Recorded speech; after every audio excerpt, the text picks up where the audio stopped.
하나님의 말씀은 신약성경 16페이지입니다. 마태복음 11장입니다. 1절부터 15절 말씀, 침노하는 자가 되자라는 제목의 말씀의 은혜 받기 전에 먼저 기록된 계시의 말씀 봉독하겠습니다. 신약성경 마태복음 11장입니다. 1절부터 15절, 페이지는 16페이지. 예수께서 12 제자에게 명하시기를 마치시고 이에 저희 여러 동네에서 가르치시며 전도하시려고 거기를 떠나 가시니라. 요한이 옥에서 그리스도의 하신 일을 듣고 제자들을 보내어 예수께 여짜오되 오실 그이가 당신이오니까 우리가 다른 일을 기다리오리까? 예수께서 대답하여 가라사대 너희가 가서 듣고 보는 것을 요한에게 고하되 소경이 보며 안전뱅이가 걸으며 문둥이가 깨끗함을 받으며 귀머거리가 들으며 죽은 자가 살아나며 가난한 자에게 복음이 전파된다 하라. 누구든지 나를 인하여 실족하지 아니하는 자는 복이 있도다 하시니라. 저희가 떠나며 예수께서 무리에게 요한에 대하여 말씀하시되 너희가 무엇을 보리고 광야에 나갔더냐? 바람에 흩날리는 갈대냐? 그러면 너희가 무엇을 보려고 나갔더냐? 부드러운 옷을 입은 사람이냐? 부드러운 옷을 입은 자들은 왕궁에 있느니라. 그러면 너희가 어찌하여 나갔더냐? 선지자를 보려 하더냐? 옳다 내가 너희에게 이르노니 선지자보다 더 나은 자니라. 기록된 바 보라 내가 내 사자를 내 앞에 보내노니 저가 내 길을 내 앞에 예비하리라 하신 것이 이 사람에 대한 말씀이니라. 내가 진실로 너희에게 말하노니 여자가 낳은 자 중에 세례 요한보다 큰 이가 일어남이 없도다. 그러나 천국에서는 극히 작은 자라도 저보다 크니라. 세례 요한의 때부터 지금까지 천국은 침노를 당하나니 침노하는 자는 빼앗느니라. 모든 선지자 및 율법에 예하는 것이 요한까지니 만일 너희가 즐겨 받을진대 오리라 한 엘리야가 곧 이 사람이니라. 귀 있는 자는 들을지어다. 아멘.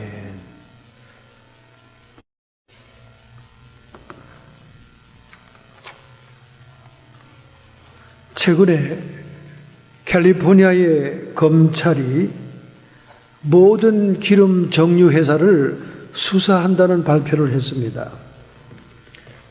캘리포니아의 주요 정유사들이 다른 타주보다 휘발유 값이 비싸요. 캘리포니아가 제일 비싼 가솔린을 쓰고 있습니다. 좀 늦은 감은 있어요.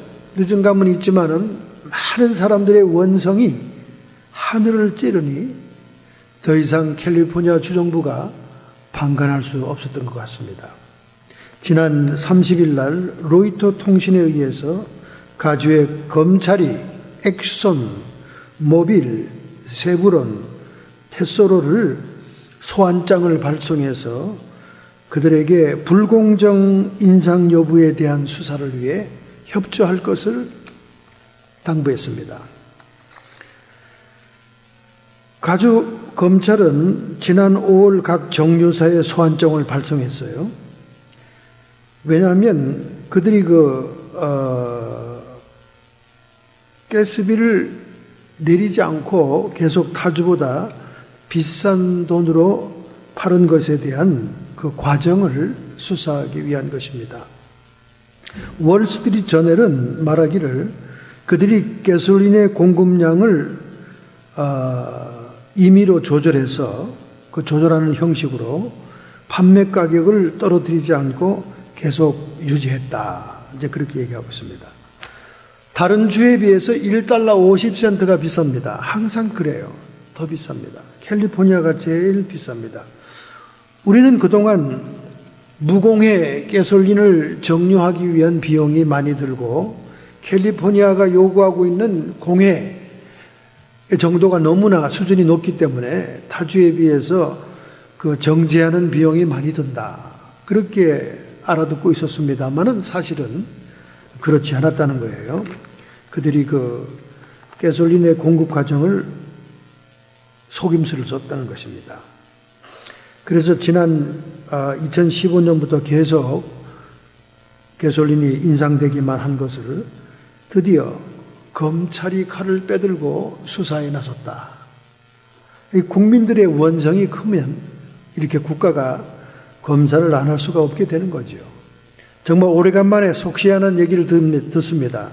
자동차로 매일 생활하는 여러분과 저는 정말 게솔린 가격의 일전 이전이 굉장히 아쉬운 거죠. 그래서 저도 그 가스 회사의 멤버십 카드를 들어서 꼭 디스카운트를 받는 쪽으로 굉장히 애를 쓰고 있습니다. 요즘 디스카운트를 꽤 받고 있어요. 이렇게 그동안 캘리포니아 주민들의 그 불만 사항이 주정부에 의해서 조사가 된다니까 참 늦은 감은 있어도 반갑고 기쁘네요. 특별히 잘못된 우편 배달부의 사건이 지난주에 또 터졌습니다. 그것은 뉴욕의 하이브리지라고 하는 우편 포스트 오피스에 근무하는 제이미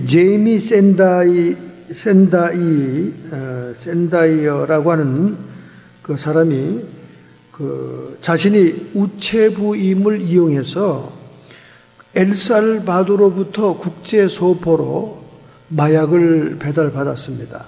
그래가지고 그 마약 소포를 자기가 먼저 포장을 뜯어서 그것을 각 지역의 딜러들에게 공급을 했다는 거예요. 그 양이 엄청났다는 것입니다. 그래서 꼬리가 길면 잡힌다고 우편 배달러가 변칙적인 마약 배달로 드디어 체포가 됐습니다. 한 봉투, 소포의 한 봉투가 $5,000의 마약이 들은 소포를 엘살바도르 공급책으로부터 소포로 받아가지고 자신이 도착하는 그 우체국에서 먼저 자신이 그것을 뜯어서 우편 배달부 차에 싣고 각 딜러들에게 공급을 오랜 동안 해온 것을 함정 수사에 의해서 IC에 의해서 체포가 됐다 하는 소식입니다. 참으로 한심한 일이죠. 한심한 일입니다. 우편 배달과 우편을 배달해야 되는데 마약을 배달했다는 거예요. 자, 오늘 우리가 본문에 읽은 말씀은 세례 요한과 예수님과의 관계 사이에서 일어났던 사건을 통해 우리는 특별히 주님께서 천국은 침노를 당한다. 그 침노하는 자가 되라 하는 그런 묘한 말씀을 한 것에 대해 은혜를 받고자 오늘 말씀을 읽었습니다. 특별히 세례 요한은 여러분도 잘 아다시피 예수님보다 6개월 먼저 탄생한 예수님의 사촌형입니다. 스가랴 제사장의 부인인 엘리사벳을 통해 예수님을 임신하기 6개월 전에 엘리사벳이 임신했다가 해서는 사촌형이죠. 사촌형입니다. 이 세례 요한이 예수님을 소개할 때 하늘로부터 오신 이다 그렇게 소개합니다. 정말 누군가가 예수님을 제바로 소개하지 않았다면 예수님을 더더구나 알아보기 힘들었을 겁니다. 그런데 세례 요한이 예수님을 하늘로부터 오신이다, 하나님의 아들임을 전파했죠. 또 두 번째는 세상 죄를 지고 가는 어린 양이다. 예수님이 고난의 종으로 오셔서 십자가의 대속을 이룰 분을 또 소개한 겁니다. 저는 이 세례 요한이 이런 말이 다 하나님의 성령의 계시에 의해서 알려진 것이라 생각합니다. 왜냐하면 지금 오늘 본문에서 예수님을 의심하는 얘기가 나오는 거 볼 때 이런 그 엄청난 주님에 대한 소개는 성령이 즉각적으로 소개하는 얘기를 입으로 그냥 선포한 것 같아요. 자기는 fully 이해가 되지 않더라도 그렇게 했던 것 같습니다. 그래서 세상 죄를 지고 가는 하나님의 어린 양, 고난받는 종으로서의 모습을 소개했고, 불과 성령으로 세례를 주시는 이다. 자기는 물로 세례를 주지만은 불과 성령으로 예수님께서 오시고 난 다음 부활 승천한 다음 오순절 마가의 다락방에 120문도가 기다리던 하나님의 성령이 불같이 임하지 않습니까? 그러니까 불과 성령으로 세례를 주실 자다. 다른 차원의 사역의 모습을 보여주는 거죠. 그 다음에 또 뭐라고 그랬습니까? 종말적인 심판주로 오신 분이다. 타작마당에 도끼가 놓였다. 뭐 그런 말씀을 세례 요한이 함으로 인해서 예수님은 심판주로 오실 분이다. 그렇게 얘기하고 있습니다. 이렇듯이 구약에 예언된 메시아 예수님도 복합적인 예언으로 중복해서 예언이 되어 있습니다. 그렇기 때문에 이스라엘 백성들도 헷갈리고 세례 요한조차도 헷갈린 거예요. 초림하시는 예수님과 재림하시는 주님은 전혀 다른 모습입니다. 초림하시는 예수님은 십자가의 대속을 이루기 위해 고난의 종으로 오신 분이고, 재림하실 주님은 정말 해같이 빛나는 모습에 흰 백마를 타고 구름 위에 이 지상의 왕권을 가지고 오시는 화려하고 멋있는 주님이잖아요. 이런 것들이 이렇게 중복적으로 구약시대에 예언이 되어 있기 때문에 이스라엘 백성들이 메시아에 대한 환상과 메시아에 대한 기다림이 이게 중복이 되어 있습니다. 세례 요한도 사실은 이게 예수님을 전체적으로 소개하면서 이게 중복되어 있다 하는 것을 아마 정확히 이해를 못한 것 같습니다. 오늘 본문 내용을 볼 때. 그래서 감옥에 갇혔던 세례 요한의 질문을 듣고 주님이 답변한 내용이 있죠. 세례 요한이 30세 때 요단강변을 주변을 중심으로 해서 그 회개의 복음을 선포하죠. 그때는 그 AD 26년입니다. 로마의 니벨리우스 황제가 통치할 시기였어요. 그리고 그 당시에 그 팔레스타인의 왕은 분봉왕으로서 지역이 이렇게 나눠져서 분할 통치를 하고 있는데 분봉왕으로서 헤롯 안디바였습니다. 이 헤롯 안디바는 빌립이라는 자기 동생의 아내를 자기 아내로 차지합니다. 그러니까 얼마나 잘못된 불륜을 행하고 있는 것입니까? 바로 이러한 죄를 세례 요한이 그들이 행차할 때 지적함으로 인해서 회개하라고 막 소리침으로 인해서 체포당하죠. 그래서 그는 그 사해 동쪽에 있는 미케푸스라고 하는 동굴 속에 갇히게 됩니다. 그 동굴 속에 지하 감방에 홀로 1년 이상을 갇혀 있습니다. 그 후에 이제 헤로디아가 헤롯의 생일잔치에 그 딸이 춤추는 걸로 해서 세례 요한의 목을 요구할 때 그는 참수형을 당하고 죽습니다. 자, 여러분, 세례 요한이 1년 동안 사회 동쪽에 있는 너무나 외롭고 쓸쓸한 동굴 미케누스라고 하는 동굴에 갇혀 있는 동안 여러 가지 아주 복잡한 생각이 많이 들어갔습니다. 분명히 자기가 소개한 그 메시아 예수는 자기를 몰랄라 하지 않고 자기를 신속하게 감옥으로부터 뽑아줄 줄 알고 그런 기대감이 있었던 것 같아요.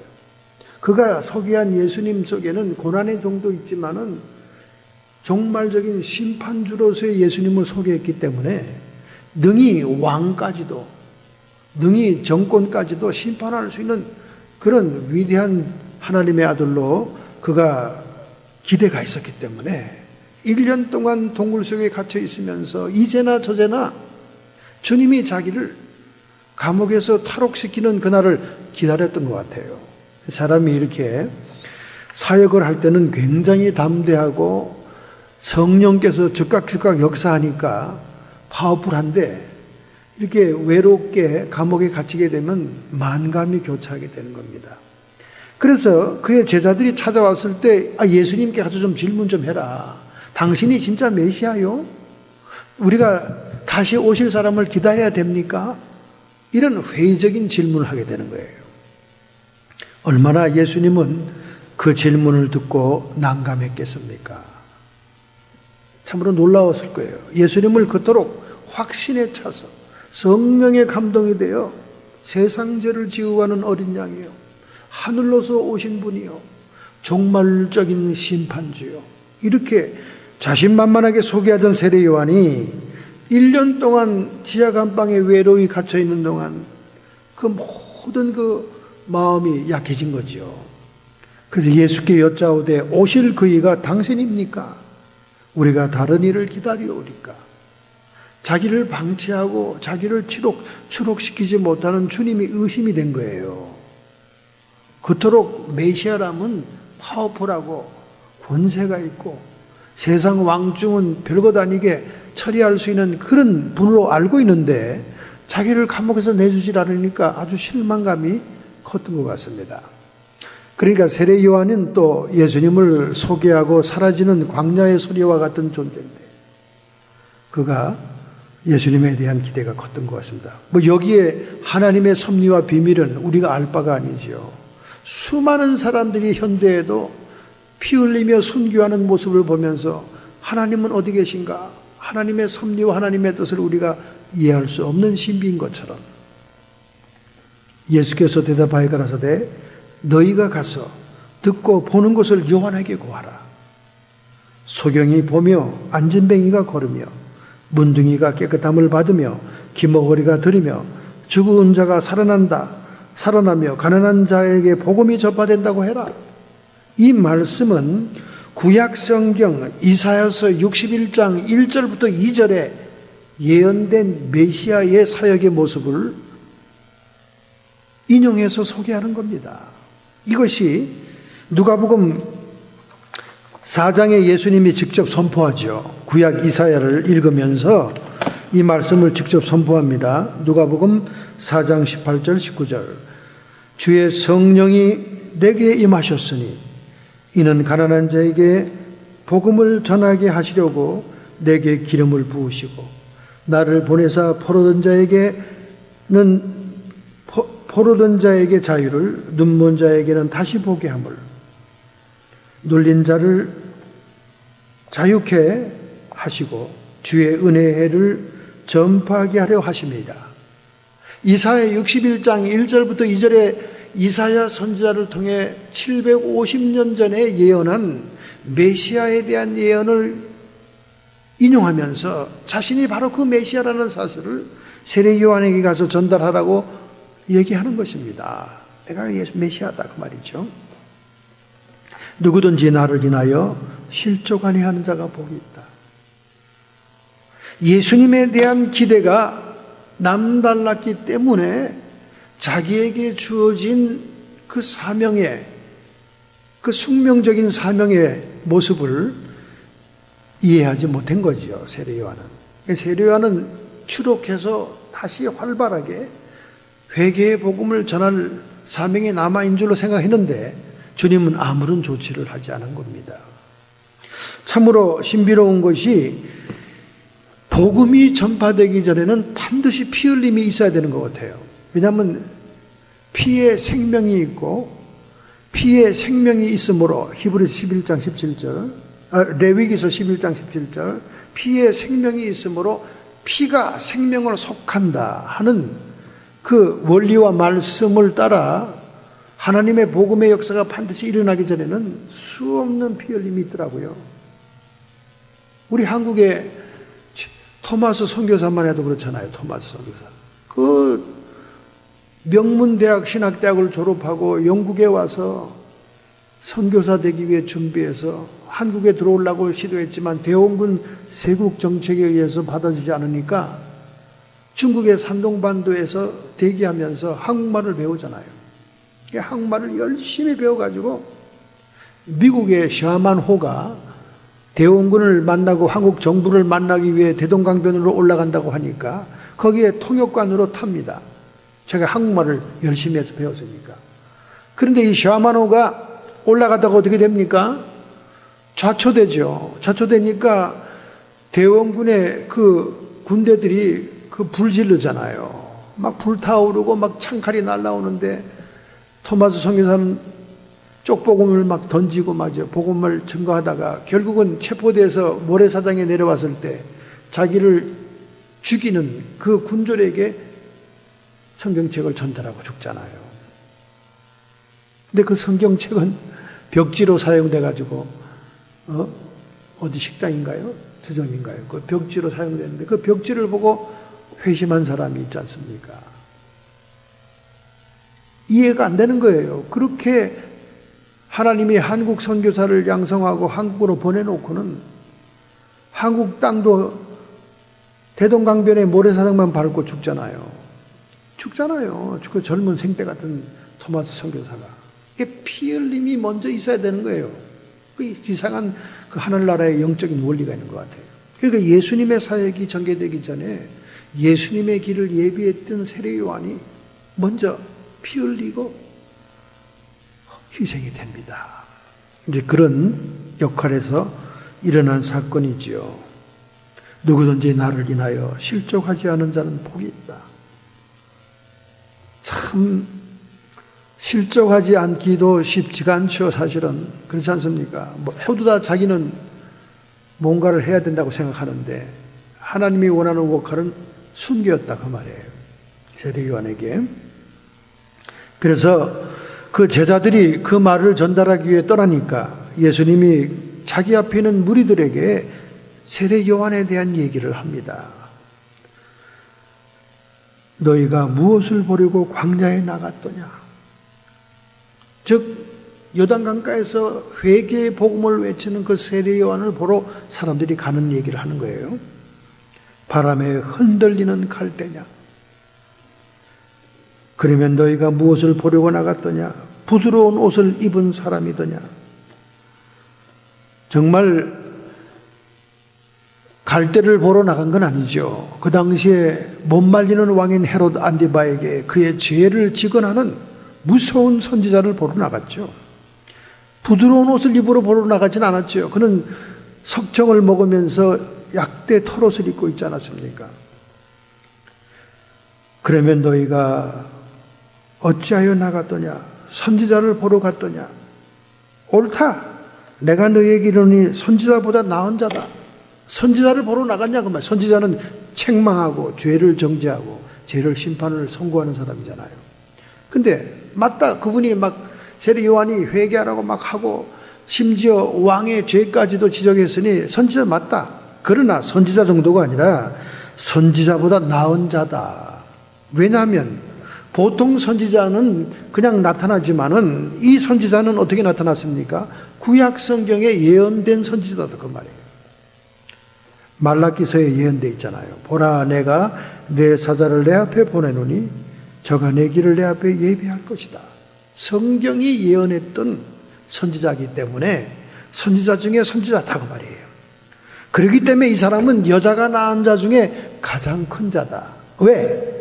모든 율법과 선지자의 마지막에 등장한 마지막 등장으로 예수 그리스도를 직접 소개하고 예비했던 선지자니까 여자가 낳은 자 중에는 가장 큰 자다 그 말이에요.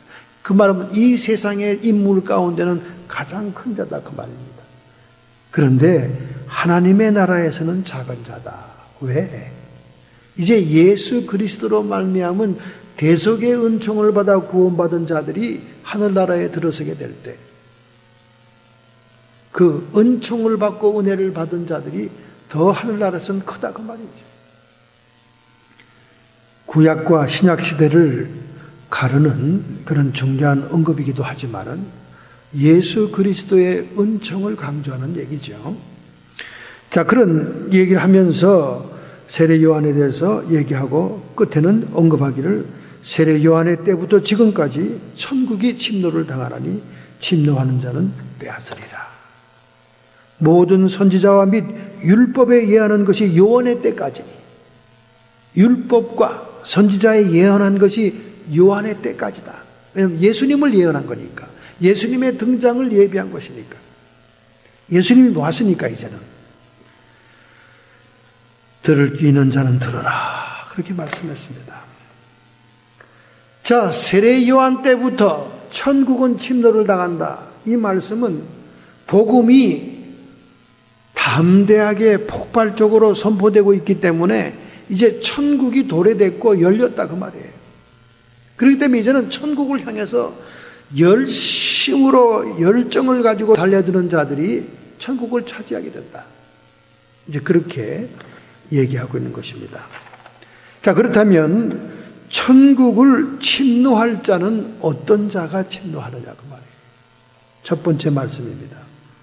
7절부터 11절에 있는 말씀을 중심해서 주님에 대한 나의 믿음을 시험하고 확증하자. 여러분, 세례 요한이 회의에 빠지고 예수님을 의심한 사건으로부터 이 말씀이 나온 겁니다. 그러므로 우리는 믿음을 갖되 올바른 믿음을 가져야 돼요. 올바른 믿음. 여러분과 저의 믿음이 올바른 믿음이냐? 그 올바른 믿음을 가진 자라야 천국을 침노할 수가 있는 거예요. 그럼 올바르지 않은 믿음이 뭐냐? 예수님이 언급을 했습니다. 갈대와 같은 믿음. 변덕이 맞고 흔들리고 바람 따라 물결 따라 환경 따라 믿음이 흔들리는 것이라면 갈대의 믿음입니다. 갈대. 올바르지 않은 믿음 첫 번째는 갈대 같은 믿음. 여러분이 처한 환경과 고난과 역경 앞에서 흔들리는 믿음을 얘기하는 거예요. 여러분, 순교하는 현장에 모두 다 순교하겠습니까? 아니에요. 죽음의 공포와 그 아픔과 고통을 두려워서 주님을 배반하는 사람이 더 많습니다. 더 많아요. 그래서 여러분과 저는 환경에 타협하지도 않고 변덕을 부리지도 않고 변절하지도 않는 그런 올바른 믿음을 소유해야 됩니다. 갈대와 같은 믿음은 안 된다 그 말이에요. 여러분, 이 말이 쉬운 말 같지만은 전혀 쉽지가 않습니다. 오늘 여러분과 제가 생활하고 있는 이 현실 속에도 얼마나 타협적인지 몰라요. 돈 되니까. 직장 때문에 주일도 못 지키고 타협되는 거죠. 돈 되니까. 내 이해관계 때문에 환경적인 것도 마찬가지입니다. 환경을 따라 우리의 믿음이 사라졌다 생겼다 합니다. 변덕스러운 건 이루 말할 수가 없죠. 정말 우리의 모습이에요. 갈대와 같은 신앙이. 자, 두 번째, 부드러운 옷을 입은 자냐. 부드러운 옷은 왕궁에 있는 자들이 입고 있다. 이 말은 무슨 말입니까? 세상적인 믿음을 얘기하는 거예요. 믿음을 갖고 있긴 하지만 오직 세상 것을 얻기 위한 믿음이다 그 말이지. 간단하게 얘기하면 번영신학과 기복주의 신앙이다 그 말이에요. 오늘날 성전에 앉아있는 대부분의 신앙인들이 부드러운 옷을 입기 위해서 믿음을 갖습니다. 왕궁에 있는 자들은 세상의 부귀영화를 추구하는 극단적인 사람들을 얘기하는 거예요. 그 왕궁에 있는 사람만 부드러운 옷을 입습니까? 오늘 현대에는 모든 자들이 명품을 입기를 원하잖아요. 세상 것을 추구하는 겁니다. 끝이 없어요. 세상을 추구하는 일에 끝이 없습니다. 오늘 여러분이 믿고자 하는 그 믿음이 부귀영화를 추구하느냐 그 말이지. 세상 것을 추구하냐 그 말입니다. 일찍이 요한일서 2장 15절 17절에 말씀합니다. 이 세상이나 세상에 있는 것들을 사랑하지 말라. 우리가 세상에 있는 것들을 유용하게 사용하고 쓰기는 하지만은 집착하고 사랑하지 말라는 거예요. 누구든지 세상을 사랑하면 아버지의 사랑이 그 속에 있지 아니하리라. 우리가 세상 것을 막 집착하고 사랑하고 추구하면 세상령을 따라가다 보면 세상령은 우리의 마음속에 가득 차게 되고 하나님의 성령은 없다 그 말이에요. 하나님의 사랑이 너희 속에 있지 않느냐. 우리가 세상을 사랑하고 세상 것을 추구하는데 하나님 사랑이 들어와 있을 자리가 없죠. 세상 것으로 가득 차 있는데 아버지의 사랑이 그 속에 있지 아니한다. 여러분, 이건 무서운 얘기입니다. 아버지의 사랑이 우리 안에 있지 않다 그러니까 아우 뭐 사랑은 뭐 받아도 되고 안 받아도 되고 뭐 우선 뭐 세상 것으로 누리면 되니까. 아니에요. 하나님이 사랑이 없다는 것은 하나님과 아무 상관이 없다는 얘기입니다. 즉 하늘나라와 상관이 없다는 거예요. 세상 나라 심판받고 멸망할 때 같이 멸망당할 사람이다 그 말이죠. 무서운 거예요. 이게 단순한 말이 아닙니다.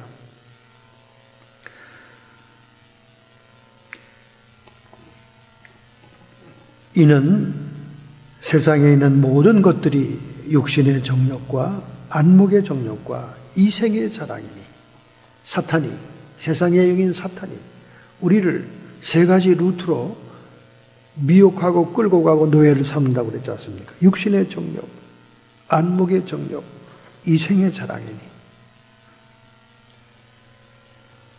다 아버지께로 쫓아온 것이 아니요.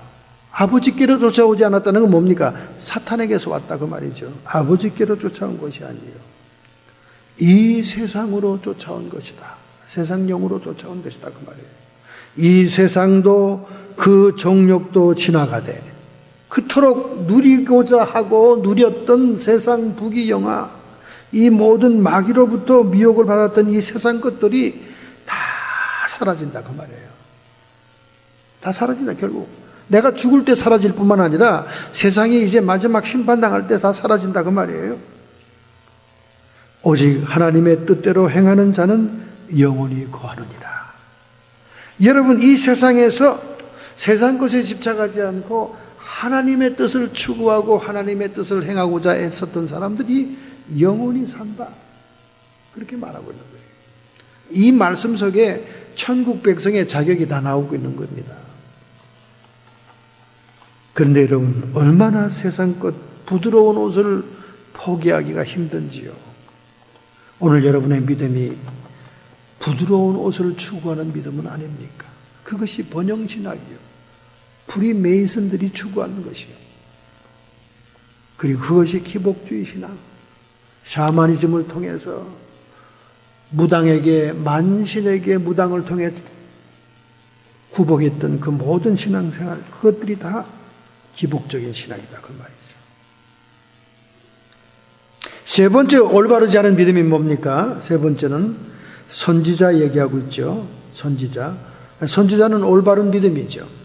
선지자는 책망하는 사람입니다. 인간은 죄성으로 죄 지을 수밖에 없는 존재니까 깨닫게 해서 돌이키게 하는 것이 선지자의 사명이에요. 그러니까 선지자는, 구약시대의 선지자는 책망하고, 책망하면서 회개치 않은 자들에게는 심판을 선고하는 자입니다. 그러니까 이 선지자를 아주 사람들이 기피하고 좋아하질 않아요. 오늘날도 이 마지막 때의 특징이 기가 가려워서 바른 교훈을 쫓지 않고 자기에게 달싹한 교훈, 자기에게 좋은 교훈만 전달한다 그 말이에요. 심지어 오늘날도 성령의 은사로 예언기도 해주고 하나님의 말씀을 증거해줘도요, 자기가 듣고 싶은 얘기만 듣습니다. 자기가 듣고 싶은 것만 들어요. 그리고 한번 자기를 축복하면 그게 영원한 줄 압니다. 그게 컨디셔널 약속인 줄 몰라요. 내가 하나님께 충성하고 하나님의 법도와 명령을 지키고 하나님 앞에 바로 서는 생활을 유지하는 한 그 축복이 유효하다는 사실을 모르고 지멋대로 행동합니다. 얼마 전에 제가 어떤 분이 크게 교통사고 날 것을 예언했습니다. 예언해서 그 자리에 다 앉아 있었는데 그런 불길한 얘기는 듣기 싫어해요, 사람들이. 그래서 그 자리에서 그렇게 얘기하고 콧방귀도 끼고 뭐 이렇게 우습게 들은 사람들이 정작 사고가 났는데도 자기는 들은 적이 없다는 거예요. 못 들었다는 거예요. 얼마나 기막힙니까? 그러니까 그 자리에 그런 예언의 말씀을 줘도 자기가 듣기 싫은 건 안 듣는 거예요. 막 부정적이고 불길하고 사고 난다 하고 뭐 이런 것들은 듣기 싫은 거예요. 그래서 좋은 말, 전 목사님이 입만 열면 축복의 말씀, 단 말씀, 너 앞으로 잘 될 거다, 네 새끼들 다 잘 된다, 뭐 이런 얘기만 듣고 싶어 하는 거예요. 여러분, 그렇게 되기 위해서는 나쁜 것도 들어야 되는 겁니다. 그래서 고쳐야 되는 거예요. 이게 선지자의 사명이지요. 오늘날 선지자의 사명을 하는 것은 여러분 안에 계신 성령님께서 선지자의 사명을 하는 거예요. 또 성령의 말씀을 대언하는 종들이 선지자의 사명을 하는 것입니다. 우리 올바른 믿음, 예수님께서 말씀한 거예요. 올바른 믿음, 선지자의 질책과 책망을 통해 회개하는 믿음이 있어야 된다고 말이에요. 왜냐하면 우리는 자꾸 잘못된 길로 가는 양과 같은 존재니까, 그릇 행할 수밖에 없으니까 자꾸 그걸 견책하면서 옳은 길로 가게 하는 거예요. 양부리들을 끌고 가는 목자들 보세요. 지팡이가 있고 막대기가 있어요. 막대기는 양들을 치는 거예요. 안 아프게 때리는 거예요. 양들이 자꾸 이렇게 딴 데로 가요. 양은 시력이 굉장히 나쁩니다. 그래서 이렇게 앞으로 한 3m 정도 이상을 안 보여요, 양들은. 그래서 양들은 무리지어서 움직이는 거예요. 궁뎅이와 궁뎅이를 쳐다보면서 가는 거예요. 그 양 매 앞에 있는 양이 잘못 인도받으면 다 구덩이로 다 떨어지는 겁니다. 시력이 약해요. 그 대신 양들은 청각이 발달되어 있습니다. 청각이. 개들처럼 청각이 발달되어 있어가지고요. 조그만 소리에도 막 펄쩍펄쩍 뛰고 놀래요. 천둥벼락 치면 막 사방으로 흩어지고 막 소리를 지르고 놀랍니다. 양들은 청각이 발달되어 있어요. 그래서 내 양은 내 음성을 아느니라. 그게 목자에 대한 얘기가 나오잖아요. 내 양은 내 음성을 아느니라. 다른 목자가 부르면 절대 안 가요. 그리고 다른 이름을 부르면 움직이지 않아요. 자기 이름을 자기가 알아요. 양들이 귀가 발달되어 있습니다. 이것은 뭘 얘기합니까? 오늘 우리 성도들도 마찬가지죠. 성도들이 눈은 잘 발달되지 않아요. 영적으로 잘 못 봅니다. 그러나 귀는 발달되어 있습니다. 설교 말씀 듣죠? 그렇잖아요? 하나님의 종들의 말씀을 들을 수 있는 귀가 있기 때문에 그런 거죠. 그래서 예수님이 말한 올바른 믿음이라는 것은 선지자의 견책과 책망을 받아 회개하는 믿음을 얘기하는 겁니다. 그런데 세례 요한은 구약 성경 말라기에 이사야에 예언된 선지자이기 때문에 선지자 중에 큰 자다 그 말이에요. 예언된 선지자니까. 그러므로 우리는 올바른 믿음을 갖기 위해서는 세상 나라와 하나님 나라를 대비시켜야 됩니다. 우리가 하나님 나라에 속할 것인가? 우리가 하나님 나라에 속할 것인가? 세상 나라에 속한 자들은 권세와 힘을 원합니다. 세상 나라에서는 힘 있는 자가 높은 자예요. 돈 많아서 힘이 있고, 명예가 있어서 힘이 있고, 지식이 많아, 재능이 많아, 힘이 있고, 권세가 지배하는 것이 세상 나라입니다. 그러나 하나님의 나라는 은혜가 지배하는 거예요. 하나님의 나라. 얼마나 하나님의 사랑을 받았느냐, 얼마나 하나님의 은총을 받았느냐, 얼마나 하나님의 은혜를 깨달았느냐, 그것이 하나님 나라에서 큰 자다 그 말이에요. 큰 자다 그 말이죠. 그래서 우리는 메시아에 대한 예언마저도 세상 나라적으로 해석을 하니까 메시아가 굉장히 힘이 있는 사람인 줄 알고 있는 거예요. 힘이 있어야 된다고 생각하는 거예요. 그래서 초림하시는 주님이 고난받는 종으로 대속 사역을 이루기 위해서 오신 종임에도 불구하고 세례 요한조차도 힘과 권세로 헤롯 안디바를 누르고 자기를 지하 감방에서 건져주기를 기대했던 거예요. 메시아도 너무 세상적인 소견으로 봤다는 겁니다. 메시아도 우리가 하나님 나라의 소견으로 시야로 봐야 주님의 모습이 전체가 보이는 거예요. 오늘 여러분과 제가 이 세상을 살아가더라도 세상 나라만 보고 좁은 시야로 보면 요 7, 80년 세상이 끝입니다. 요 눈에 보이는 화려하고 아름다운 것이 끝이에요. 안목의 정욕으로 비춰지는 그 아름답고 찬란한 이 세상, 육체의 정욕으로 보여지는 내가 먹는 것, 입는 것, 누리는 것에 대한 그것으로 끝나는 거예요.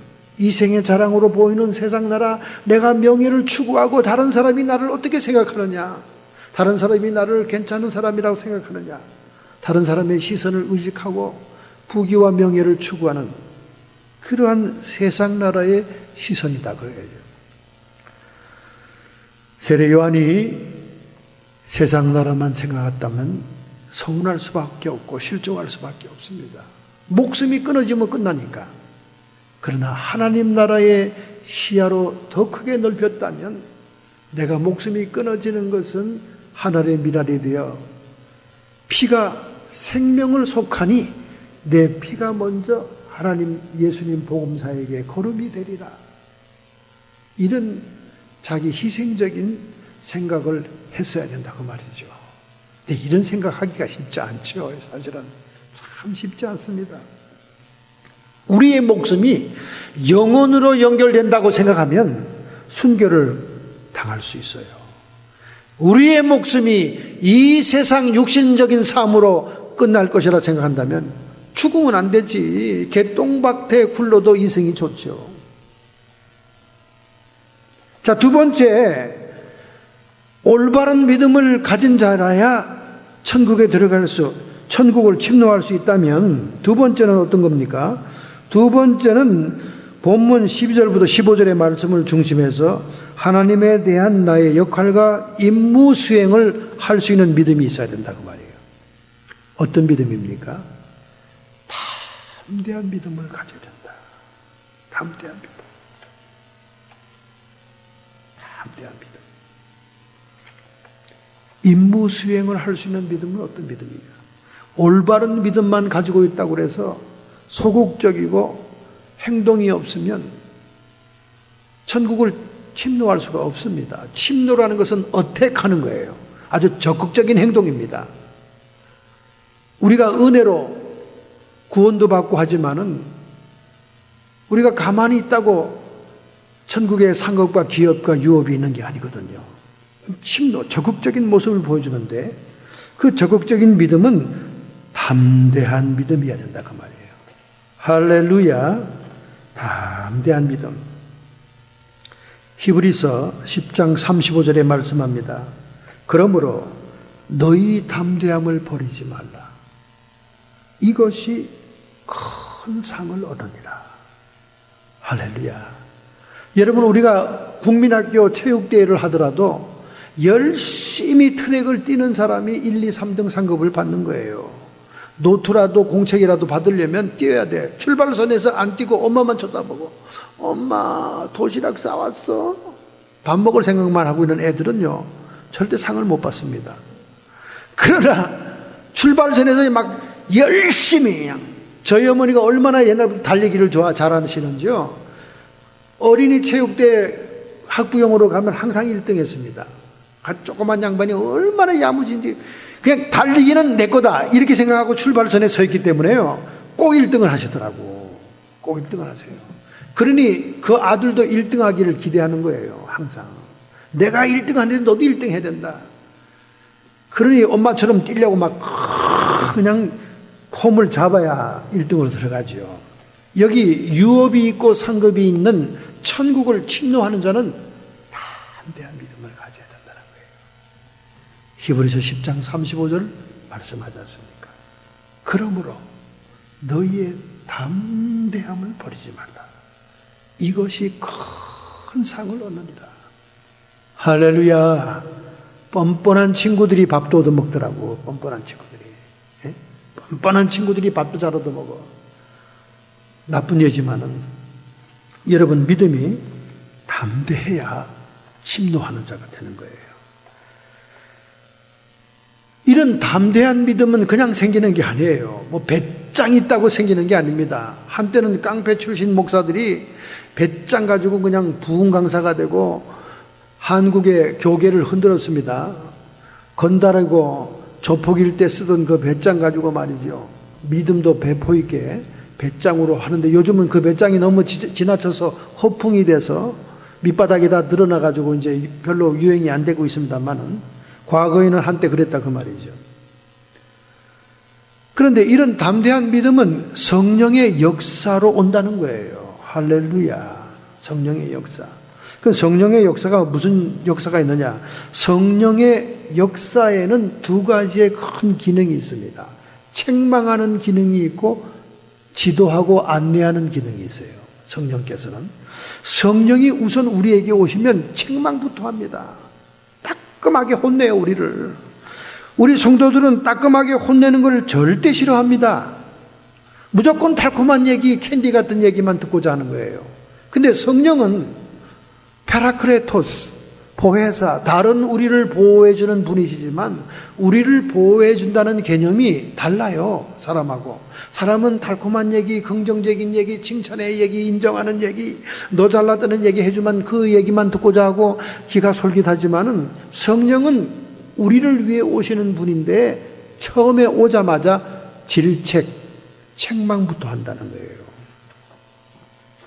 요한복음 16장 8, 9절이죠. 저가 와서 죄에 대하여, 의에 대하여, 심판에 대하여 세상을 책망하시리라. 우리가 그토록 좋아하는 세상을 성령은 책망한다는 거예요. 세상을 책망한다니까. 성령이 책망하는 세상을 우리가 끼안고 있으면 안 되죠. 세상을 책망하시리라. 죄에 대해서라면 저희가 나를 믿지 않는 것이요, 의에 대해서라면 내가 다시는 너희가 나를 보지 못하는 것이요. 육신의 예수님을 못 보는 걸 얘기하는 거예요. 의에 대해서라는 건. 심판에 대해서라면 세상 임금이 심판을 받았습니다. 자, 성령님이 책망하는 기능이 있고 우리를 기도하는 기능이 있는데, 책망하는 기능을 우리가 분석해 봅시다. 죄에 대해서 책망한다는 거예요. 우리가 주님을 믿지 못하는 것에 대해서, 불신앙에 대해서 책망한다는 거예요. 그래서 로마서 14장 끝절에 믿음으로 말미암지 않은 모든 것이 죄니라. 예수님을 믿는 마음으로 행하지 않은 것은 그것이 자선사업이든 그것이 선행이든 간에 그건 죄다 그 말이에요. 얼마나 수준 높은 신앙입니까? 대학생 시절 성경 토론할 때 이 구절 가지고 얼마나 목사들한테 대들은지 봅니다. 청년들이. 아니 목사님 말이 됩니까? 믿음으로 말미암지 않은 모든 것이 죄라니요. 그럼 내가 선행을 하고 누굴 도와주고 뭐 해도 예수님의 이름으로 안 한 것, 예수님을 믿는 마음으로 안 한 건 다 죄란 말입니까? 이야, 그거 굉장히 신랄하게 비판합니다. 근데 뭐 성경이 그렇다는데. 예수님을 믿는 믿음으로 행한 것만이 선이고 의고 그 외에는 죄다 그 말이에요. 선행 자체도 죄다 그 말이에요. 이해가 안 되는 분이 많을 겁니다. 근데 영적인 세계에 눈이 떠지면요, 이해가 됩니다. 선행이 교만이 될 수 있고 자선사업이 자기 사랑이 될 수 있고 죄가 됩니다, 결국은. 그래서 성령은 이러한 죄에 대해 책망한다는 거예요. 자, 두 번째는 의에 대해서.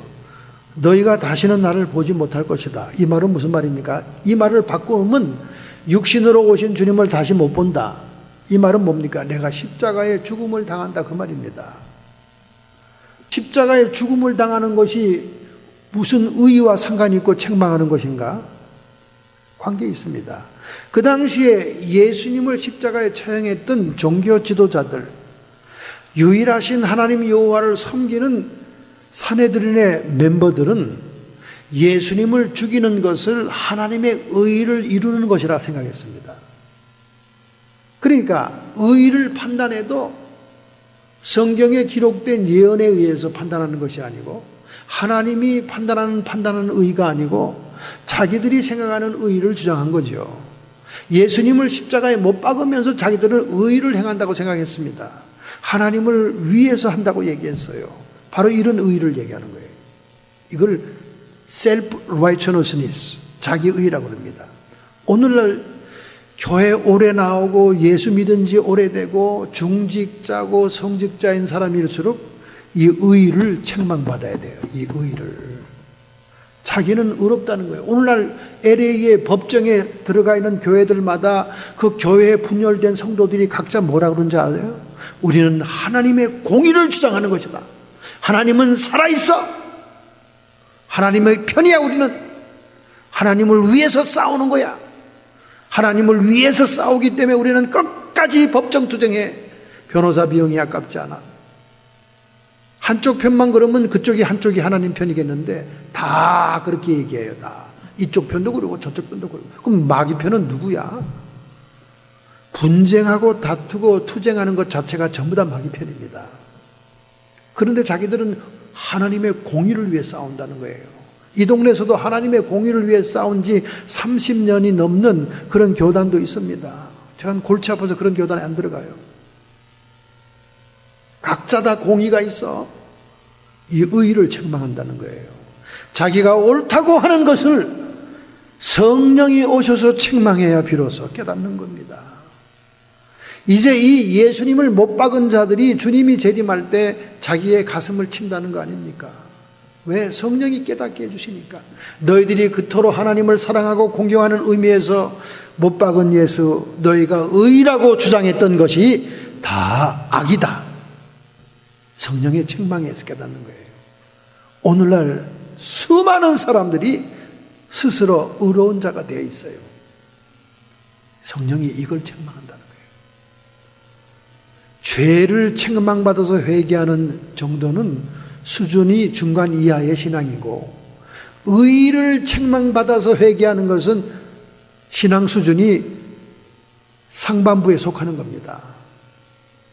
그러니까 자신이 의롭고 깨끗하고 하나님의 일을 많이 하고 있고 자기는 천국의 아름목에 들어가 있다고 확신에 차 있는 사람들은 이 의의 책망을 하나님께부터 받아야 돼요. 성령. 그래서 그것이 뼈저리게 통해가 돼야 됩니다. 그래야 세마포를 입을 수 있어요. 이 말을 알아들을 수 있는 사람 몇 명이나 될지 모르겠습니다. 심판, 세상 임금이 심판을 받았느니라. 예수 그리스도가 십자가에서 정사와 권세를 밝히 드러내시고, 정사는 로마의 정권, 권세는 그 당시의 종교지자들의 종교 권세, 그 정치 권세든 종교 권세든 그 배후에 있는 사탄의 정체를 드러내시고 십자가에서 승리하셨느니라. 예수님께서 십자가에서 승리했기 때문에 세상 임금이 이미 심판받은 자라는 것을 성령이 깨닫게 해주신다 그 말이에요. 성령이 책망한다 그 말이에요. 그래서 성령의 권능이 나가는 거예요. 귀신과 마귀들이 권리를 주장하고 사람들을 점유하고 있을 때 너희들은 이미 심판받은 자들이다, 패배한 자들이다, 성령이 책망함으로 그들을 쫓아내는 거예요. 성령의 권세와 능력으로 축사되는 겁니다. 그러므로 이런 모든 것들도 자신이 하는 것이 아님을 깨달아야 된다 그 말이죠. 할렐루야. 여기 책망한다는 말이 킹제임스 버전에 reprove라고 나와 있습니다. reprove, 질책한다는 말이에요. 똑같은 말입니다. reprove. 여러분, 성령이 처음 와서 우리에게 하시는 일은 책망이에요. 그러니까 교회 나와 책망받기를 즐거워해야 됩니다, 여러분. 책망받기를 당연하게 생각해야 돼요. 설교의 톤이 책망조로 나가면 전부 다 듣기 싫어서 채널을 끕니다. 안 들으려고 해요. 안 들으면 자기 손해야. 보약은 선약입니다. 선약이 보약이에요. 성령의 첫 번째 기능을 거부하는 거죠. 책망은 듣기 싫어. 좋은 얘기만 해. 고름이 텅텅 차 있고 썩을 대로 썩은 육신을 덮기만 하면 우리가 건강해집니까? 수술을 해서 환부를 끊어내야 우리가 남은 생애를 건강하게 살 수 있는 겁니다. 할렐루야, 할렐루야. 감사한 얘기죠. 최근에 힐러리 이메일 스캔들을 빌 클린턴 전 대통령이 피닉스 공항에서 법무장관을 만나서 모종의 압력을 가했을 것이라는 것이 지금 미국의 매스컴을 요란하게 만들고 있습니다. 지난 며칠 전에, 지난 주간이죠. 지난 주간에 빌 클린턴 전 대통령은 골프 여행을 피닉스로 자기 전용 비행기로 갔고, 그 다음에 법무장관, 빌 클린턴 시대에 임명한 법무장관, 그 출세한 법무장관이죠. 이분이 그 출장 나왔죠. 자기 비행기 타고 피닉스에 출장을 왔는데 공항에서 30분간 회동한 사건이 노출이 돼가지고 지금 발칵 뒤집혀졌어요. 모종의 압력을 가한 것이 아니냐. 자기 부인인 대선 후보를 위해서 이메일 사건과 그리고 리비아의 뱅기지 사건을 덮으라고 하는 모종의 압력을 가한 것이 아니냐. 그렇게 막 오해가 터지니까 법무부 장관이 직접 인터뷰를 나와서 얘기했습니다. 우리가 30분간 얘기한 것은 손자, 손녀 얘기와 그날 있었던 골프 여행의 얘기와 그리고 영국의 브렉시트에 대한 얘기만 했을 뿐이지 이메일 사건에 대한 언급은 없었다. 그렇게 얘기하지만 트럼프 대선 진영에서는 30분 동안 손자, 손녀 얘기만 하기는 너무 긴 시간이다. 이렇게 지금 미국이 떠들썩합니다. 아주 떠들썩해요. 잘못된 만남이라는 거죠. 잘못된 회동이라는 겁니다. 자, 우리가 성령의 책망하는 기능도 있지만 이제 성령은 지도하는 기능이 있죠. 지도. 성령은 우리를 지도하고 안내합니다. 어디로? 진리의 말씀을 깨닫게 하죠. 진리의 말씀, 진리의 영이기 때문에 진리를 깨닫게 하는 대로 우리를 인도합니다. 진리뿐만 아니라 그 진리를 증거하죠. 성령의 권세와 능력이 드러나므로 진리가 증거됩니다. 표적으로 나타납니다. 기적과 이적을 표적으로 요한복음은 얘기하는 이유가 표적은 하나님의 진리를 증거하기 위해 나타날 표자를 쓰는 거예요. 성령의 나타남. 그 다음에 결국은 성령께서는 인자, 하나님의 아들을 영광스럽게 하고 또 하나님을 영광스럽게 하는 분이시다. 할렐루야. 그래서 성령의 지도를 받는 사람들은 마지막 결론은 하나님께 모든 영광을 돌리는 것입니다. 자기에게 영광을 돌리고 자기를 피하라고. 이런 사람들은 성령의 지도를 받는 사람이 아니에요. 세상령의 명예욕의 지배를 받는 거죠. 그러니까 여러분, 열매를 보아 안다고 설교하는 사람들의 메시지의 주제를 분석해야 되고 그리고 그의 모든 간증과 행실을 지켜봐야 됩니다. 지켜봐야 돼요. 저는 이단 교주들이 말이죠. 그 짧은 시간 안에 교단을 창시해서 수만 명이 주변에 모이는 걸 보면 이거는 인간의 힘이라고 생각하지 않아요. 사탄의 힘입니다. 여러분 JM에서 정명석 아시죠? 한국의 정명석, 애천교회. 이 정명석은 대학생들을 전도하러 다닌 사람이에요. 젊은 사람이에요. 그런데 그 사람 주변에 수만 명의 대학생들이 모였지 않습니까? 더구나 여자 대학생들이 많이 모였죠. 근데 지금 결과가 어떻습니까? JM에서 정명석은 수없는 헌금을 가지고 대만으로 중국으로 도망다니고 있는 신세입니다. 가는 곳마다 성적인 문제를 일으켰어요. 그런데도 불구하고 얼마나 많은 자들이 추종하는지 모릅니다. 그리고 우리 불쌍한 교주님, 한국의 핍박을 피해서 외국을 떠돌아다닌다고 얼마나 또 헌금을 송금해 주는지 몰라요. 참 재주입니다. 공부도 안 한 무식한 사람이에요. 그리고 그 설교를 들어보면요, 앞뒤가 맞질 않아. 말이 되질 않은 얘기를 짓거리는데도 열광해요, 열광해.